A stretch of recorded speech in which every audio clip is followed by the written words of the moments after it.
Hey there, I'm Joshua Johnson. It's good to be with you on this Tuesday, August 9th, and here's some of what we're talking about tonight. The FBI search of Mar-a-Lago is prompting strong reactions. Some Republicans are casting former President Trump as a victim. Some folks online are calling for civil war, and they are not kidding. We'll have the latest. Who knows if this search will be on the minds of voters in today's elections? 4 states held midterm primaries today. We're live in Wisconsin with more on the governor's race. Much of the world is still baking in this record-setting heat wave. When can we expect some relief? Your forecast is ahead. Plus, the federal government's monkeypox plan is evolving, including a new vaccination strategy. We'll tell you what you need to know. And Serena Williams is calling it quits, but only from tennis. We'll take stock of her sports career and look ahead to what's next.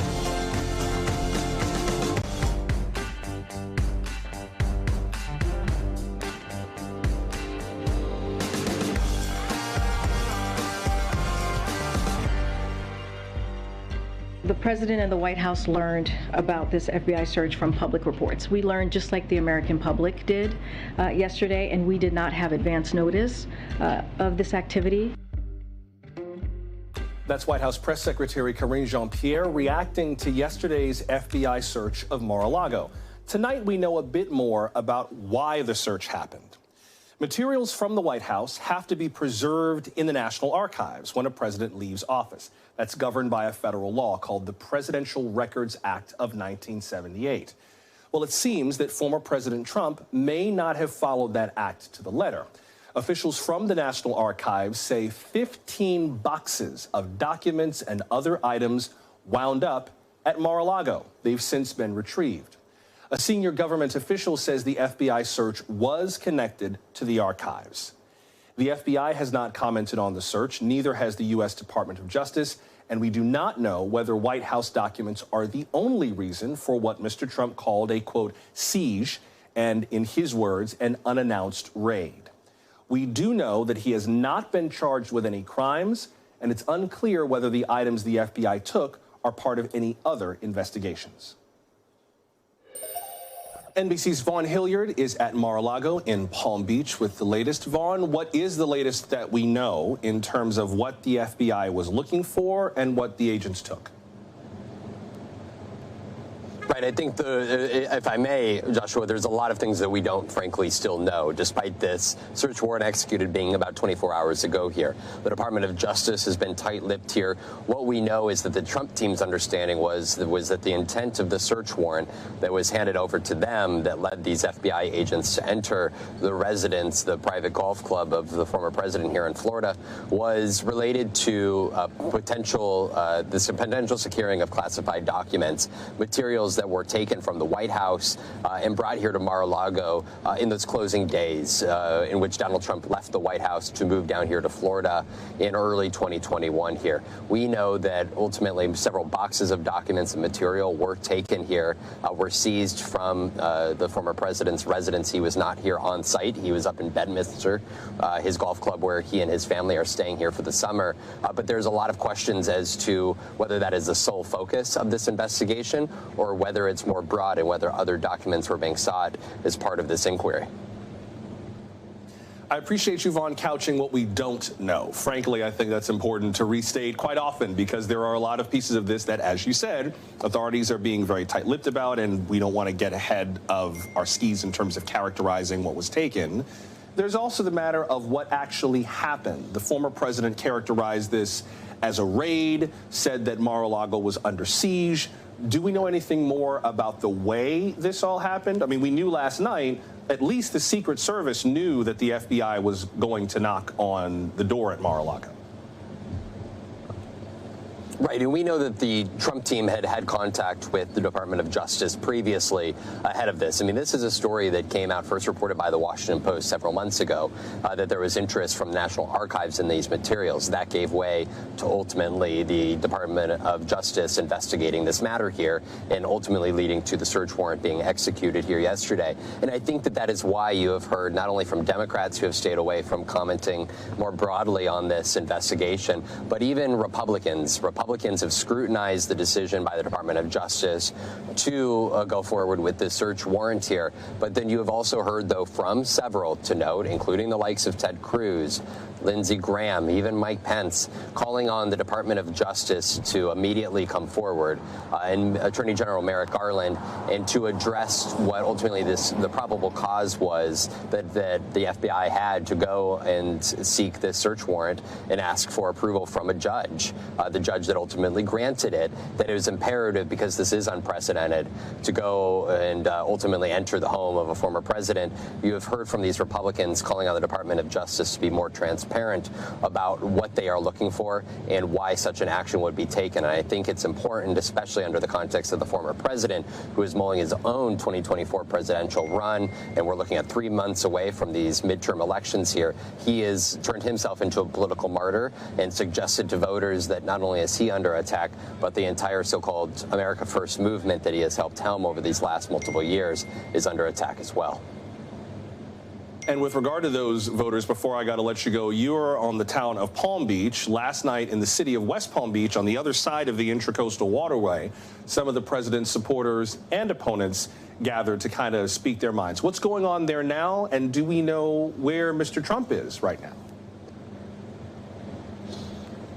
We know that I can see them off in the distance, there's at least several dozen folks that have been playing music and been beating drums, and they've been waving Trump flags here. In fact, when I flew in overnight, I was sitting next to an individual who was flying in here for the sole purpose of coming to show his support for the former president. I think, though, that it's also important context in which our Ben Collins has reported for NBC News about the threats that have been expressed online, especially. There is, and I can tell you from going from these Trump rallies across the country and talking to these Trump supporters, these Trump loyalists around the country, is that so many of them view this as more than just a political Republican versus Democratic battle here. But there have been calls for, the civil war. There have been calls to take down the Democratic Party and their leadership here. I think this is a much more grave and serious than I think our politics has faced in recent history. Joshua. Thank you, Vaughn. That's NBC's Vaughn Hilliard reporting from Mar-a-Lago in Palm Beach, Florida. Let's continue now with NBC News legal analyst Kristen Gibbons-Fedden. I wonder if you could start with that law that we mentioned at the beginning, the Presidential Records Act. How does that factor into all of this? Yeah, the Presidential Records Act basically precludes any individual from mishandling any presidential records. So in this particular case, if Trump had these presidential records in his private residence, that would be in violation of the Presidential Records Act, because as part of the mishandling, the president is also required to keep any presidential records separate and distinct from his own personal records. And the fact that he had classified information or classified documents allegedly in his own possession could be seen as a violation. But again, we have to make sure that we are careful, because it's only a violation if, during the course of his presidency, he didn't declassify them. So those documents could, in fact, be declassified and not classified, and therefore his acts would not be in violation of the Presidential Records Act. So there is too little information for us to know whether or not there's a violation, but it sure seems like one on its face. How serious is this crime in the eyes of the law? I presume that the remedy for this is just to go get the documents and go through them and make sure that no sensitive information has been divulged. This isn't the kind of thing that people get thrown in prison for, right? Well, it's interesting you say that, because under the Presidential Records Act, you're absolutely right. But keep in mind, mishandling could also include any destruction of documents. We don't know if that's been done yet. There has certainly been reports of it, but again, we don't know. And the interesting thing about this, Joshua, is that there is really no enforcement mechanism associated with the Presidential Records Act. So you're spot on when you say, okay, well, I guess the best remedy is to go ahead and get the records back.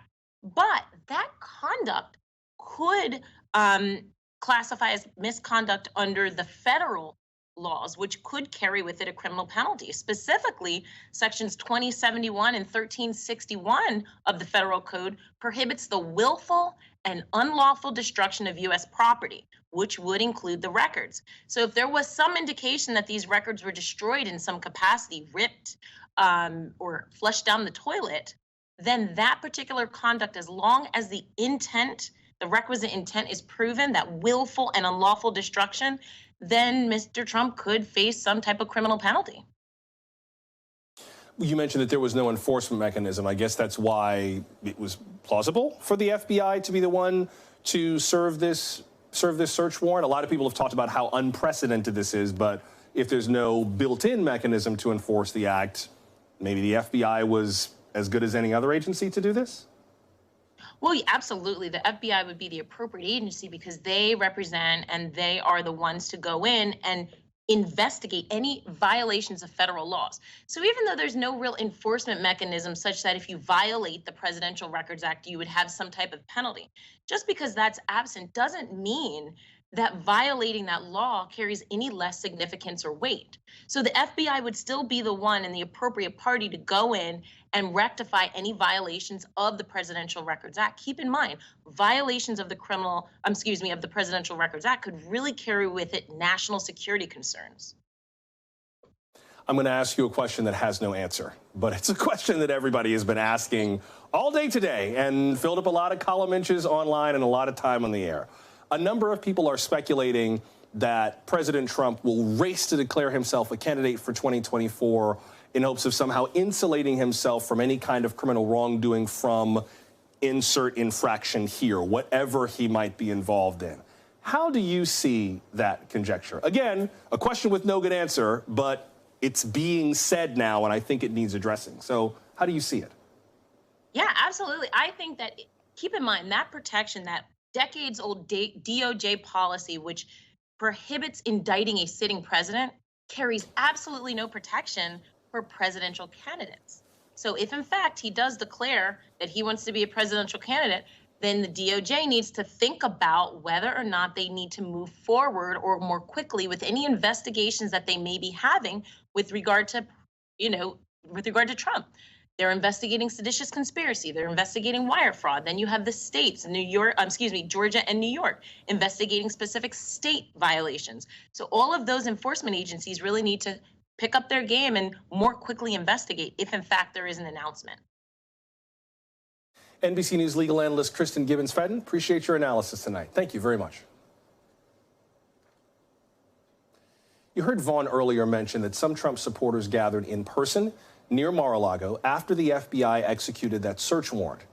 Others gathered online, in forums and chat rooms. Some of the conversation turned very violent. A number of posts referred to civil war. On one site, a post that read simply "lock and load" got upvoted more than 1,200 times. And one user got right to the point, asking, when does the shooting start? Let's dig into all of this with NBC senior reporter Ben Collins, who joins us here in studio. Ben, what have some of the online conversations been like today? They've been real violent, frankly.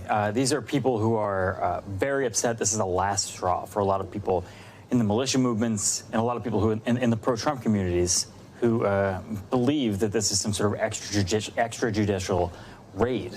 And they say now that there's really no option but to move past the organization phase, move past the talking phase, and move into the civil war or violence phase. That's what they're talking about. The top post in reaction to this on a website called The Donald, where January 6th was organized, where they posted things like, pictures of the Capitol in the basement of the Capitol as well. They said lock and load. That was the top comment there. So they are ready to fight. The good news is they don't have a plan. They don't have a central organizing tenet right now. They don't have a specific date. They have no upcoming date that would make a lot of sense. CPAC was last week. And it's very hard for Donald Trump to get the word out on one of those things like he did in the days before January 6th. CPAC being the conservative conference where the former president spoke in Dallas. Yes, exactly. So I just want to be clear, because I feel like this often feels like hyperbole until something happens, yes. Right? What you're seeing in the same online forums where we saw very clear harbingers of January 6th. Yes. are fomenting the same kinds of violent rhetoric without quite the same planning, but the sentiment it rhymes. It resounds a lot of what we heard before January 6th. Yeah, in fact, it's a lot of the same people. For example, underneath that lock and load comment, there was a comment from a guy who we know he goes by Banana62 on Reddit, and Tyler Slaker, I believe. Tyler Slaker, yeah. But we know Tyler Slaker stormed the Capitol and was and right now is awaiting sentencing. He had taken a plea deal. This might affect that, but he was posting about the Civil War last night in these spaces. It's the very same people that stormed the Capitol. It's the very same groups. The Proud Boys who are egging this on, the Groypers, who are part of a much larger white nationalist, young white nationalist movement, were urging this on too. He responded to your story, though, didn't he, Mr. Slaker? Yes, he did. He said, "Thank you for the attention," and then he posted a picture of a cake that he made for the 1-year anniversary of the Capitol, and it had Trump 22 on the side of the Capitol. So these people are not remorseful, and they are they view January 6th as a dry run for something in the future. I think that the people who are posting this online, yes, clearly they need to be taken seriously. Yep. The threats that they're putting online sounds like they need to be taken quite seriously. I would be remiss on behalf of some of the people in our audience if I didn't ask you what the hell is wrong with these people. Like, wasn't January 6th enough to make it clear to these folks that, like, you're not going to get what you want? Joe Biden is the president. Donald Trump's time is over. Move on with your life. Why are you still mad? That's all I hear whenever I hear people talk about this. Why does this still have so much steam? Because in a different part of the country, a different part of the media even, you can live, the same people can live one apartment over from us, right, and believe the exact opposite. And those same people are people who have bought guns because they've been afraid that the world is running out of food or that Joe Biden is about to take away all their rights. And they are being told over and over again the apocalypse is coming or the end of America as they know it is coming. And their ties to America are not contingent upon what we know about America. They are tied to a cult of personality in Donald Trump, or they're tied to guns. So they have a completely different mindset about this, and especially after January 6th, they disconnected from mainstream media. They disconnected from really any kind of mainstream media. Some of them turned off Disney and Netflix in perpetuity because they found it to be dangerous, and they went into their corners online and they started riling each other up.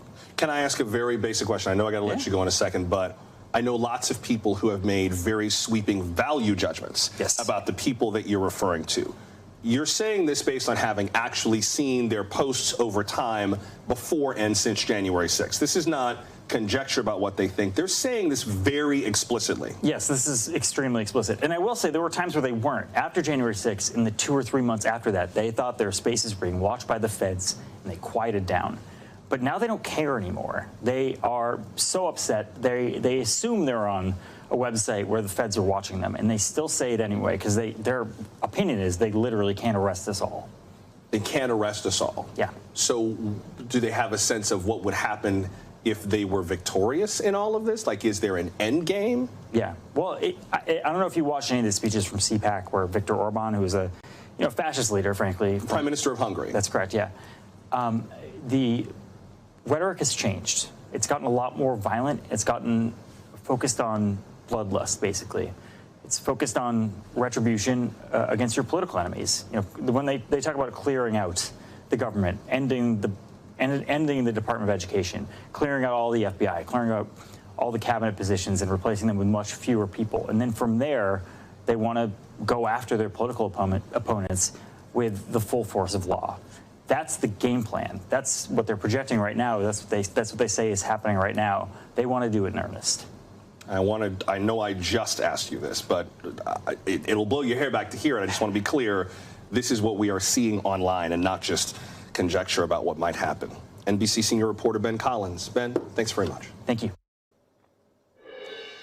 Still to come, another day of primary elections. Voters in 4 states went to the polls today. We'll have the latest from Wisconsin next.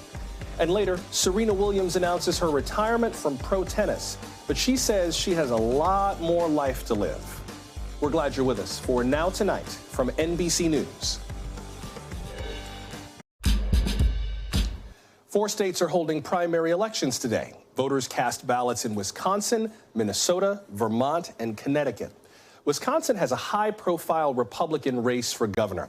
Former President Trump is backing Tim Michels. Former Vice President Pence endorsed Rebecca Kleefisch. In the past week, both Trump and Pence have traveled to Waukesha County, that's west of Milwaukee. It's a suburban Republican stronghold that could decide this race. The county seat of Waukesha County is the city of Waukesha, and that is where we find NBC's Shaquille Brewster joining us live.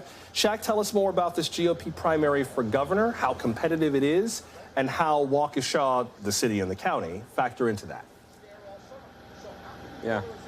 Well, this is expected to be incredibly close, incredibly competitive, and that's based not just on the campaigns and what you've been hearing from the candidates as they went in to vote first thing this morning, but it's also based on my conversation with voters here in Waukesha as they were coming out after casting that ballot. It almost seemed like each voter was telling me a different name just to play around with me and give me a sense that this is going to be close. But we talk about this race. You mentioned the endorsements that you have there, and something that voters have been telling me is that they feel the pressure. They feel the fact that we are watching, because Republican voters here have the opportunity to have their input on what direction they want to have the Republican Party move in. You have Tim Michels there, backed by Donald Trump. He considers himself the outsider. He's someone who is a businessman. You have also then Rebecca Kleefisch. She is the former lieutenant governor, backed by not just Vice President Pence, but also the popular Republican governor here, or former Republican governor of Scott Walker. Those are folks who have been out on the campaign trail aggressively. They've invested heavily when you look at the television ads and also the time on the campaign trail. So we expect things to be close, and this will really give us a sign of what direction voters want to move the party in this incredibly important battleground state, Joshua. So if things are expected to be close, Shaq, what does that mean about the endorsements that the former president and vice president have made? Does that tell us anything about the power of those endorsements in Wisconsin? Well, it seems as if they definitely had some influence. And I mean, even if you look at the arc of this campaign and what we've seen throughout the past couple of months, Tim Michels is someone who wasn't even included in some of the early polling. He had low poll numbers in the beginning. Then he got that endorsement from former President Trump. Then he spent millions of his own dollars and put it into the campaign to get his name out there with those television ads. This was something, a race where the former lieutenant governor, this is a lieutenant governor who's been in office or was in office for about 8 years under that popular Republican governor of Scott Walker. She was expected to be the favorite in this race. She had a lot of endorsements here in the state of Wisconsin. It seemed as if she was going to have an early lead, and then you saw things start to evaporate, and ever since things got tight, they just kind of stayed tight. So it's one of those things where, you know, each side is going to be able to say, if Tim Michels wins, former President Trump will be able to say it was because of my endorsement that got him over the finish line. If Kleefisch wins, you'll have Scott Walker saying something similar. It will leave an open question, because you have all these people endorsing which endorsement counted more. But I'll tell you, both sides think that their endorsement had a factor. And when I was talking to voters, they say that that is something that weighed on them. Not everyone said that the endorsement was an end-all, be-all, but you had them familiar with the fact that you had these high-profile politicians involved in this race, Josh. I do want to note, by the way, there are a few races that we can project. First of all, NBC News can project that in Vermont, that the incumbent Republican Phil Scott will win his party's nomination again. And in Vermont, Democrats were projecting that will select Rebecca Balance for Congress. She would be the first woman to represent Vermont and the first openly gay person to represent the state of Vermont. NBC Shaquille Brewster reporting from Waukesha, Wisconsin. Shaq, we appreciate your report. Thank you very much. We will continue to project the races tonight. Remember to stay with us on NBCNews.com and the NBC News app, where we'll have projections, as we can call them, through the evening. Today's other top stories are just ahead, including a new law to boost America's microchip industry, the latest forecast on the persistent heat waves in parts of the U.S., and the evolving national strategy to fight monkeypox and get more vaccines to more people.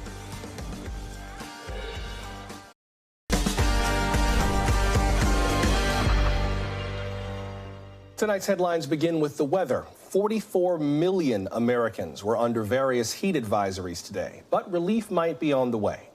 High temperatures in Philadelphia, Washington, and Dallas approached 100 degrees. Today was Dallas's 43rd day of 100-degree weather in a row. 43rd. Forecasters expect a cool down this week in the Northeast and the Pacific Northwest.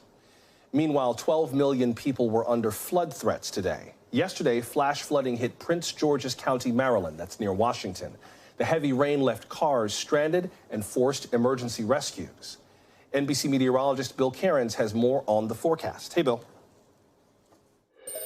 Joshua, we still have the two main stories being the heat and the humidity in the east and also the flash flood threat. And that's where I'm going to start this evening because it includes the areas of Kentucky that were so hard hit about a week and a half to 2 weeks ago. And we've actually expanded our flash flood watch now into areas of southern Ohio and into West Virginia. This is all mountainous terrain. This is all through the central Appalachians. Historically, this is where some of our worst flash flooding events have ever taken place in our country's history. It's just because of all the small streams and creeks running through here. So they're very flood prone if they get thunderstorms, and we have had one severe thunderstorm that's dropped a lot of heavy rain right in areas of southern Ohio. So we'll watch this as we go throughout the rest of this evening, and then we're going to have to go through this again tomorrow too, because that's where the flood threat's going to remain. This frontal boundary is slowly sinking down to the region, but it's still humid enough and hot enough that we're going to spark up additional storms. So our flash flood risk, this is as we go through the rest of today into tonight and through tomorrow. We'll include all of West Virginia, D.C. area, and of course eastern portions of Kentucky, and even our friends in areas of the Appalachians of Tennessee and also North Carolina. You have a chance of seeing some isolated flash flooding too. So here's how it all plays out as we go throughout Wednesday. Very typical. Yeah, the morning is typically the driest. The sun heats us up. When we get to the max heating of the day, the humidity, the thunderstorms start to flare up. So as we go throughout the late afternoon, evening, numerous thunderstorms through Kentucky, also Tennessee, throughout right on the spine of the Appalachians into areas of D.C. You're going to be driving tomorrow afternoon, evening between D.C. and the Norfolk area. You have to watch out for some pretty strong storms too. And then as we go throughout Wednesday night into Thursday morning, things begin to quiet down a little bit. Still some hit and miss stuff, but once we get through Thursday and Thursday morning, our flood threat will be ending, especially there for areas of Kentucky. So possible, if you get caught underneath any thunderstorms, up to 2 to 3 inches of rain, and that would be the concerns in the mountains. As far as the heat goes, we're still watching those heat alerts. They're beginning to fall off in areas of the Northeast. Boston, you've been eliminated. You've cooled off a little bit, but we're still very hot this evening in areas from Dover to Atlantic City, including Philadelphia. But those temperatures and the humidity will begin to drop later on tonight. So a change in the air. Everyone from southern New England to the mid-Atlantic has been waiting for this. Once you feel that cooler air, it would be a relief. Boston, you go from mid-90s to 79 degrees on your Wednesday. New York is 84. D.C. is 91. So still pretty warm in D.C. tomorrow. But then as we get towards the end of the week, the front moves all the way through, and then you get your lower humidity, your refreshing air, the kind of mornings you'll wake up and go, this is more like it. It won't feel like Florida anymore in the Northeast or mid-Atlantic, Joshua. I think we've all been waiting for this moment. We have, and as a native Floridian, I would really appreciate that. Thank you, Bill. That's NBC meteorologist Bill Cairns with the forecast. Monkeypox vaccines could soon get easier to come by, especially for people at high risk. Today, the FDA authorized the emergency use of the vaccine Jynneos. Healthcare providers can administer the vaccine to adults just under the skin. The FDA says doing it that way requires just 1/5 of a full dose. Children can get vaccinated if they're considered at high risk. Those would be given subcutaneously, which is a little further under the skin. The U.S. has nearly 9,000 reported cases of monkeypox. Only the state of Wyoming has no reports. There are more than 30,000 cases around the world. Joining us now is Dr. Ramesh Adalja, a senior scholar at Johns Hopkins Center for Health Security. Dr. Adalja, welcome back. Good to see you again. Thanks for having me. What impact would this new vaccine strategy have on our ability to get everybody protected? If it's effective, I think it will have a tremendous impact because we have about 1.6 million people in the country that are at risk for monkeypox. And if we can get those individuals vaccinated, I think this becomes a much more manageable problem. And being innovative with the limited vaccine supply we have is going to be necessary in this public health emergency. You said if it's effective. What doubt is there that this would work? I'm pretty confident that it will work based on some preliminary data that we've seen and the fact that we know that intradermal injection under the skin does allow you to dose spare, meaning you don't need as much vaccine to get that response. I think we'd like to have more data when we're doing this, but this is a public health emergency. We're having to make some decisions on the fly in order to protect people. And I think this is the correct move to make because we have limited supply of Jynneos and we've got to do something to get people that are at risk protected. A lot of the conversation around monkeypox has centered around men who have sex with men, gay men, bisexual men, and others. But what about children who are considered at high risk? What children would be considered at high risk, and why is it urgent for them to get vaccinated? The children that would be at high risk would be individuals who are household members of individuals with monkeypox. It's not something that we see spreading in the general population or outside of the risk group that we're talking about at this point.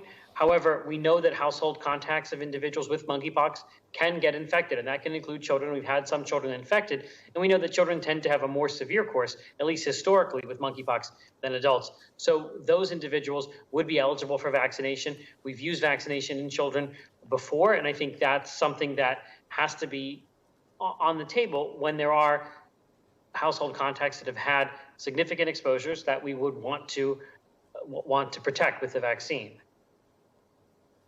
There are a number of large group gatherings that are coming up in the LGBTQ community where there may be increased transmission. Market Days just happened in Chicago. The Folsom Street Fair is coming in San Francisco. There's a large event coming to Asbury Park, New Jersey shortly.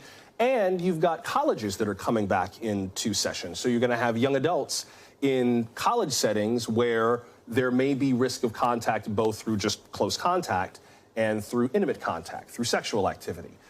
What should we be doing in terms of protecting those various groups in situations that are just close quarters? We have to be proactive. People have to be aware of the fact that there are several thousand cases of monkeypox in the United States and that individuals who have close contact with other individuals may be at risk. And when it comes to college campuses, you have to remember that the same network effects that this virus has exploited in the community of men who have sex with men also exist on college campuses. So colleges need to be proactive and make sure that their students are aware of this risk and have ways to link them to testing and to vaccination and to antiviral therapy. I think we all have to be alert to the fact that this is spreading. And what we need to do is really just take very simple measures until there's enough vaccine. And that may be being very careful about who we're in close contact with, especially if it's a new sexual partner, making sure that we exchange information with any new sexual partner so that it makes contact tracing easier. But I think this is something that can be contained, and I'm glad to see the government actually being proactive now in being innovative with the vaccine supply, because this is something that we should be able to contain. So how soon might we be able to see more vaccine appointments open up? I mean, the city of New York opened 23,000 vaccine appointments on Thursday. They went online at 6. By 7, they were all gone. How soon might we actually see this translate into more vaccine appointment slots? I think it's almost immediate because now the HHS secretary has invoked a certain part of the Food and Drug and Cosmetic Act that allows the FDA to issue an emergency use authorization to use this vaccine intradermally. So this should be something that can be immediately done. If people have vials now, they can now take what would be a 1-dose vial and make it a 5-dose vial. So we should see the results of this immediately, and hopefully we're able to keep pace with the vaccine demand and get more people protected, because that's really the only solution out of this. Dr. Ramesh Adalji of Johns Hopkins Center for Health Security, good to see you again. Thank you very much. Thanks for having me. More computer chips could soon be made in the USA under a new law. Today, President Biden signed the CHIPS and Science Act. This bipartisan bill is worth $280 billion. It provides more than $54 billion to boost computer chip manufacturing in the U.S., and it establishes tax credits to encourage investments. The measure aims to solve America's chip shortage. That shortage has affected the manufacturing of everything from cars to cell phones to military equipment. Here's some of what President Biden said about the CHIPS Act today. Folks, we need to make these chips here in America to bring down everyday costs and create jobs. Don't take my word for it. Listen to some of the business leaders here today and across the country. They're making decisions right now about where to invest and ramp up production for these semiconductors. Meanwhile, another big-ticket bill is advancing in Congress. Up next, we'll break down part of the Inflation Reduction Act, how it could impact Americans' health care when we come back.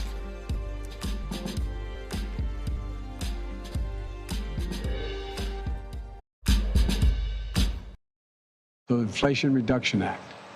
That bill will lower prescription drug costs by giving Medicare the power to negotiate for lower drug prices.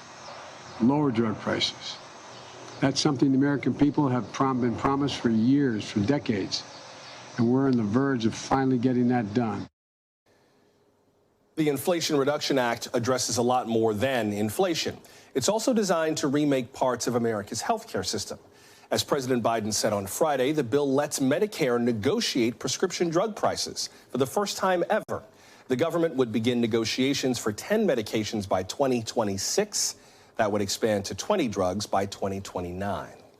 Let's get more into the Act's healthcare measures with Rachel Rubine, a health reporter for The Washington Post. Ms. Rubine, welcome. Good to have you with us. Thank you so much for having me. Let's start with just the prescription drug negotiation piece.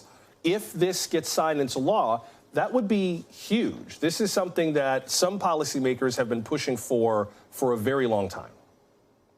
You're absolutely right that this is something Democrats have pushed for roughly 2 decades. And so this is a big moment for Democrats who have campaigned on allowing Medicare to negotiate prescription drug prices. Now, this legislation, as you mentioned, would begin with 10 drugs, gradually scale up to 20 by 2029. And that's not as large of a package as many in the party originally wanted. But still, I've talked to Democrats about this who say they can go on the campaign trail and say that they did do this and that this is a start, cracks the door open to drug negotiation, which they've not been able to pass for 2 decades. One drug that's come up a lot in these negotiations is insulin. There were plans to cap the price of insulin at about $35 a vial. Where does that stand? That was something that had been kind of jockeyed over in these negotiations. The insulin cap, you're absolutely right. There was a lot that came up on the floor over the weekend in terms of the insulin cap. So what has remained in the package is a $30 cap, $35 per month cap on insulin for people who are enrolled in Medicare. So for seniors, so for people with disabilities, and this will impact roughly 3.3 million people. Now, the provision that did not remain in the bill was a provision that Republicans stripped on the Senate floor over the weekend that would have extended that $35 per month cap to people with private insurance, which is millions of Americans. Now, Senate Majority Leader Chuck Schumer said that he intends to bring that up again on the floor in the fall. How does this affect the people who get their health through, Affordable Care Act exchanges, Obamacare exchanges? If you go on healthcare.gov and you buy your insurance there, or local sites like coveredcalifornia.com and others, how does this affect them? One of the main centerpieces of the health provisions in this package would extend enhanced financial aid to roughly 13 million people who get coverage through the Affordable Care Act exchanges. And so last year, in 2021, Democrats passed a COVID relief bill that beefed up these tax credits, made this coverage more affordable for people. And now those subsidies were set to expire at the end of this year, which would have really been a headache for Democrats going into the midterms, because Americans would learn that they would see these increased costs. They learn of that right before the midterm elections. And so in general, this is something that Democrats really wanted to extend. Now, these enhanced subsidies would be extended another 3 years, so that's through 2025. There have been so many pieces of this Inflation Reduction Act. It's a big, wide-ranging bill, and we'll talk about other kind of headings of this bill on other nights. Are there other parts of just the health care impact of it that you think maybe haven't gotten enough attention, either provisions that are in the bill or things that maybe did not make it that had or could have had a significant impact? There's several things that I think you're going to hear talked about on the campaign trail. One is another provision that is aimed at lowering costs for seniors for their prescription drugs, and that is a $2,000 out-of-pocket cap on prescription drugs for people on Medicare. That's something you're definitely going to see Democrats and hear Democrats talk about a lot in the campaign trail. Now that goes into effect in 2025. A provision that didn't make it into the bill would have essentially closed the Medicaid coverage gap. So it would have extended Medicaid coverage to roughly 2.2 million people in a dozen states that haven't expanded Medicaid. And so that's something you're going to see advocates for that policy continue to talk about and continue to press lawmakers about, as there were champions, Democratic champions, who fought for that provision, which did not ultimately make it into the bill. And as we can see from that Politico Morning Consult poll we just had up on the screen, clearly drug prices are a hugely supported part of this, at least publicly. You could see about at least 70% of people said they supported a number of the provisions in the Inflation Reduction Act, including capping prescription drug prices. 73% said they supported letting Medicare negotiate some drug prices. Before I got to let you go, I presume that this is expected to pass, right? It's made it through the Senate, goes to the House. The House is democratically controlled. Presumably this is kind of on a glide path to the president's desk, or are there other potential road bumps ahead before we go? On Friday, the House is expected to take up the bill. At the moment, it is expected to advance. We've not heard rumblings of factions who are planning to vote against. So right now, the expectation is that it would advance, and the White House would like President Biden to be able to sign that piece of legislation. Rachel Rubin, health reporter for The Washington Post. Appreciate you breaking this down for us tonight. Thank you very much. Tennis star Serena Williams is preparing to retire from tennis, but she's not retiring altogether. A look back at her career and a look ahead to what's next before we go.